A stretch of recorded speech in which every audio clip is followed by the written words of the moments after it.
আচ্ছা, তোমাদের যদি বলি এই ম্যাথগুলা ক্যালকুলেটর ছাড়া করে দাও, তোমরা কি পারবা? তো এই ম্যাথগুলা যদি কেউ না পারো, ক্যালকুলেটর ছাড়া করতে না পারো, তাহলে তাদের জন্য আজকের এই ক্লাসটি। এই ম্যাথগুলা আমাদের কেন ফ্রি হ্যান্ড শিখতে হবে জানো? কারণ যেহেতু আমরা ইঞ্জিনিয়ারিং সেক্টরে পড়াশোনা করি, তো আমাদের একাডেমিক থেকে শুরু করে চাকরি পর্যন্ত এই ম্যাথগুলা কিন্তু অনেক সময় একদম খালি হাতে করতে হবে, অর্থাৎ কোনো ক্যালকুলেটর ব্যবহার করার সময় থাকবে না। সেক্ষেত্রে আমরা কি করব? তার মানে এটা তোমার শেখাটা খুবই বেশি জরুরি। ঠিক আছে, আচ্ছা আমরা সেটা দেখব। তোমরা দেখো এইরকম বিষয়গুলো অবশ্যই তোমরা দেখে রাখছো, এই যে 10 এর পাওয়ার 2, 10 এর পাওয়ার 3, 3 বা 10 এর পাওয়ার 5, তোমরা দেখে আসছে এগুলা, যেটা ইংলিশে বলে 10 two the power 6, 10 two the পাওয়ার 7। আবার এরকমও কিন্তু আমরা দেখছি 10 ইনভার্স 2, 10 ইনভার্স 3। তো এগুলো দেখলে একটা ভয় কাজ করে যে এগুলো মানগুলো অনেক বড় বা অনেক ছোট। হ্যাঁ, একটা ভয় কাজ করে, যার কারণে এগুলোর জন্য আমরা কি করি, ক্যালকুলেটর ইউজ করি।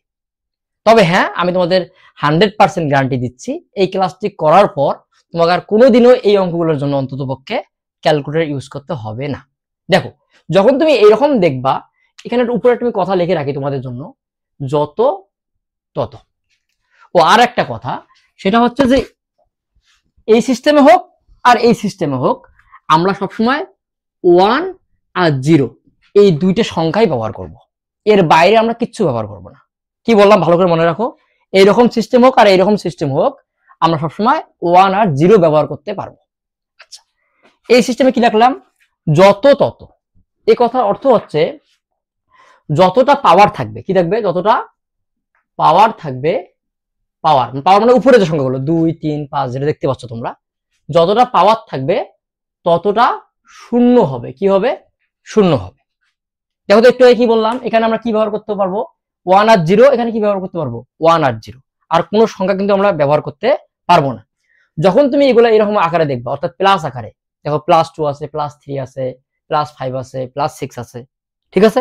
তো অথবা গুণ আকারে, যেটা আমরা বলি, যেটা তুমি বলো আর কি, তো গুণ আকারে হোক বা অথবা আমরা যেটা বলি প্লাস আকারে দেখতে পাচ্ছি, এরকম থাকলে তুমি কি করবা, কোনো কথা নাই, একটা 1 দিয়ে রাখবা, সামনে একটা 1 দিবা, সবগুলোর সামনে আমি 1 দিয়ে দিলাম। ঠিক আছে, এবার কি লিখছি দেখো তো, যতটা পাওয়ার থাকবে অতটা কি হবে, শূন্য হবে। তা পাওয়ার কয়টা, 2টা, তাহলে শূন্য কয়টা হবে, 1টা 2টা। ঠিক আছে, এখানে পাওয়ার কয়টা, 5টা, তো শূন্য কয়টা হবে, 1টা 2টা 3টা 4টা 5টা। ঠিক আছে, এইখানে পাওয়ার কয়টা, 7টা। বুঝতেই পারতেছো কয়টা শূন্য হবে, 7টা, 1 2 3 4 5 6 7। তো এটা কি হবে, অবশ্যই 1 এর পর 17টা শূন্য হবে। ঠিক আছে কিনা? তো এইরকম করে এগুলো করে ফেলবা। এবার আসি, দেখো ইনভার্স এই সিস্টেমটাতে, এটা কিন্তু -2, -3, -4, এইটা আর একে হইলো না, এটা প্লাস আকারে ছিল, আর এটা কি আকারে হলো, মাইনাস আকারে হলো। যখন এইরকম দেখবা, তখন তোমাকে একটা দশমিক আনতেই হবে 100%। শুধু একটু মনে রাখলে হবে, এরকম দেখা মাত্র কি দিবা, দশমিক। কি আকারে, ইনভার্স আকারে থাকলে দশমিক দিতে হবে। তাহলে এখানে একটা দশমিক দিলাম, এখানে একটা দিলাম, এখানে একটা দিলাম, এইখানে সব জায়গায় দিয়ে নিলাম। তো দেখো তো, 0.47 মানে 47, আবার 0.47, এই দুটোর মধ্যে কোনো পার্থক্য আছে? পার্থক্য নেই। কেন নাই? কারণ দশমিকের সামনে আমরা অনেক যতগুলো শূন্য দিই না কেন, ওই একই মান প্রকাশ পায়। ঠিক আছে, তার মানে এই প্রত্যেকটা দশমিকের সামনে সৌন্দর্য বৃদ্ধি করার জন্য আমরা কি করতে পারি, একটা করে শূন্য অটোমেটিক দিতে পারি, এতে কোনো অসুবিধার কিছু নেই। তাহলে প্রথমে তুমি কি করবা, এই ইনভার্স দেখা মাত্রই অবশ্যই দশমিক গুলো দিয়ে রাখবা। ঠিক আছে, দশমিক দেওয়ার পর আমাদের কাজ কি, আমি কিন্তু বলছিলাম বারবার যে আমরা সবসময় এই সিস্টেম হোক আর এই সিস্টেম হোক, আমরা সবসময় 0 আর 1 নিয়ে কাজ করব, এর বাইরে কিন্তু কিছু নিতে পারবো না। আচ্ছা, এইখানে একটা জিনিস চিন্তা করো, এখানে 2 আছে, এখানে 3 আছে, 4 আছে, ধরো এইটার আমরা কাজ করব 10 ইনভার্স 5 যেটা। তো 5টা ঘর আগে দিই, কয়টা পাওয়ার আছে, 5 আছে না, 5টা ঘর দাও।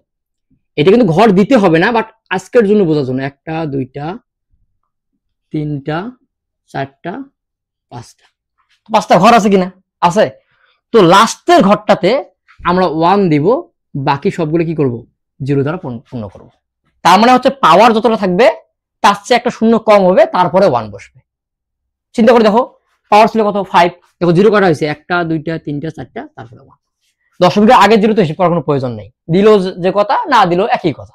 ঠিক আছে, আচ্ছা তাহলে এটা কি হবে, 7 যেহেতু আছে তাহলে কি হবে, 6টা 0 হবে।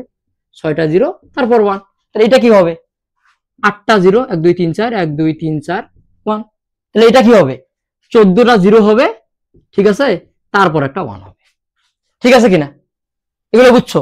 তাহলে এখন এই হিসেবে আমরা এই ম্যাথটা একটু দেখার চেষ্টা করি, এই ম্যাথটা দেখার চেষ্টা করি এবং এই ম্যাথটাও দেখার চেষ্টা করব। এই ম্যাথটা দেখো তো, উপরের যে ফরম্যাটটা কি আছে, 0 পর দশমিক আছে, তাহলে চিন্তা করো তো যদি আমরা এইটা জায়গা থেকে এই জায়গা আসতে পারি, মানে এই জায়গা থেকে এই জায়গাগুলো আসতে পারি, তাহলে কি আমরা এই দশমিক ফরম্যাট থেকে এই জায়গাগুলো আসতে পারবো না? একই তো কথা, উল্টো করলে তো হয়ে যাবে। দেখো আমরা কি করছি এই ক্ষেত্রে, যখন 5 দেখছিলাম দশমিকের পর 4টা 0 দিয়ে একটা 1 লিখছি, এখানে কি আছে 1 2 3 4, কয়টা 0 আছে 4টা, কত নং পজিশনে 1 আছে 5 নম্বর পজিশনে 1 আছে, যেহেতু দশমিক তাহলে কোনো হিসাব নাই, 10 এর পর একটা ইনভার্স হবে, এটা 100%।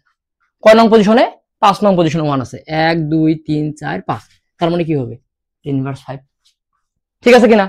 এবার দেখো কি আছে, নিচে আছে কিছু 1 এর পর দুটো শূন্য আছে, 1 এর পর দুটো শূন্য, এই 1 আমরা কখন কোন সিস্টেমে ব্যবহার করি, এই প্লাসের বেলা, অর্থাৎ প্রথমে আমরা 1 নিছি, যতটা পাওয়ার আছে অতটা শূন্য নিছি, তাহলে দেখো তো এই সিস্টেমটা ভাঙলে আমরা কি পাইছি, একটা 1 নিছি দুইটা শূন্য, কেন নিছি পাওয়ারের জন্য নিছি, তাহলে এখানে শূন্য কয়টা আছে, দুইটা আছে, শূন্য যেহেতু দুইটা আছে তার মানে কি হবে নিচে অবশ্যই টেনে রাখবো, পাওয়ার একের পর যেহেতু শূন্য দুইটা, উপরে পাওয়ার 2 দেব, ঠিক আছে কিনা, এরকম করে ভাঙানো যায়। আচ্ছা এইটা একটু ভাঙার চেষ্টা করি, এইটা একটু পরে আবার এটা নিয়ে কাজ করবো, এটা একটু ভাঙাই। একের পর কটা শূন্য আছে 1 2 3 4, নিশ্চয়ই প্রথমটা কি এই সিস্টেমের, ঠিক আছে কিনা, তাহলে একের পর যেহেতু 4টা শূন্য আছে কি লিখবো 10⁴, নিচেরটা কি দেখো তো ভালো করে, 0 দশমিক দুইটা 0 তারপর 1, দশমিক থাকলে কোন সিস্টেম, এই সিস্টেম, তাহলে দশমিকের পর কত নম্বর পজিশনে 1 আছে হিসেব করো একটু, 1 2 3 নম্বর পজিশনে 1 আছে, তাহলে দশমিকের কারণে অবশ্যই আমাকে কি দিতে হবে ইনভার্স দিতে হবে, যেহেতু 3 নং পজিশনে 1 আছে তাহলে কি লিখতে হবে, ঠিক আছে। আচ্ছা এবার একটা সূত্র আমরা সবাই জানি, সেই সূত্রটা এখানে লিখতেছি, দেখো এই যে লগের সূত্র আমরা পড়ছি না লগারিদমের ক্ষেত্রে, a to the power m divide by a to the power n, সবাই পড়ছিলাম। যখন বেজ আমাদের একই হবে, আমরা বেজ একটা কমন নিছিলাম, আর উপরেরটা সূত্রের মাইনাস, নিচের কি নিচের পাওয়ারটা, সূত্র সবাই আমরা জানি। আবার আরেকটা সূত্র জানি, এরকম যদি গুণ হয়, বেজ যদি একই হয় তাহলে পাওয়ার গুলো কি হবে যোগ হয়ে যাবে, তাহলে এই যে a নিলাম m প্লাস n, সূত্র জানি কিনা আমরা, তাহলে দেখো তো এই ফরম্যাটটা আর এই ফরম্যাটটা একই হয়েছে কিনা, উপরেরটা একই হয়েছে, তাহলে দেখো তো 10 আর 10 মিলে গেছে, আমি কি লিখতে পারি একটা 10 নিতে পারি, উপরে কি m মাইনাস n, উপরে m মানে কত শুধু 5 নাকি -5, -5 কিন্তু, তাহলে -5 সূত্রে কি মাইনাস নিচে কি কত আছে 2 মানে 2, তাহলে কত আসলো আমার 10⁻7, 10⁻7 আসছে না, তো 10 মানে কি এই সিস্টেম, ঠিক আছে।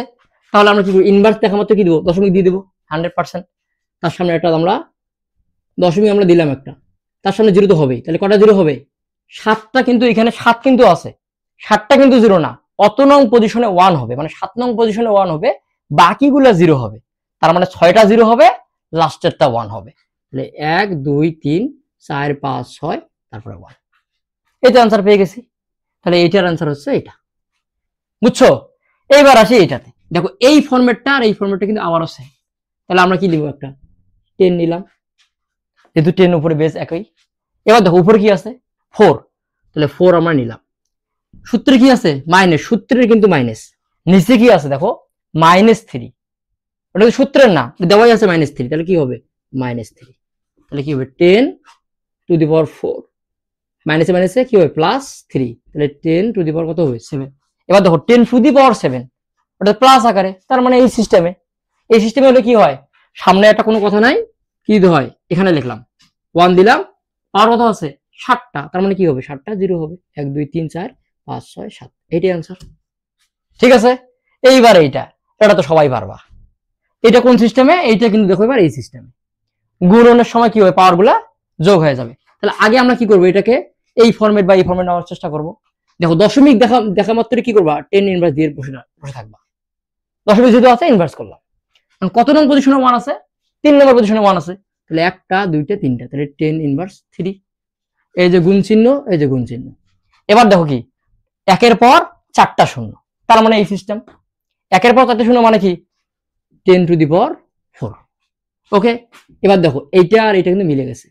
তাহলে দেখো বেজ যদি একই হয়, বেজ নিলাম 10 নিলাম, এম এম মানে কত দেখো তো -3, তাহলে -3 সূত্রে প্লাস প্লাস ওইদিকে পাওয়ার কত 4, তাহলে কত আসে 10⁻1। 10⁻1 মানে কি এক তো আমরা নিব, পাওয়ার কত 1, তার মানে কত হবে একটা শূন্য মানে 10। ঠিক আছে, তাহলে বলো তো এটা কি হবে 10⁻0টা কি হবে? অনেকে মনে এটা এটা মানে 1 কিভাবে দেখো তো, এটা দেখা মাত্রই আমরা কি করব 1 নিয়ে নিব। এটা তো এই সিস্টেমের 10⁻0, এটা তো এই সিস্টেমের 1 আমরা নিয়ে নিছি। এখন পাওয়ার কত আছে 0, 0 মানে কি নাই, একটা শূন্যও বসবে না, তার মানে এটা মানে হচ্ছে 1। বুঝছো? এবার বলো ক্যালকুলেটর কি আমাদের লাগবে? লাগবে না। এরকম মান দেখা মাত্র আমরা কি করব হাতে করে ফেলবো। ঠিক আছে, আশা করি তোমরা বুঝতে পারছো। সবাইকে ধন্যবাদ।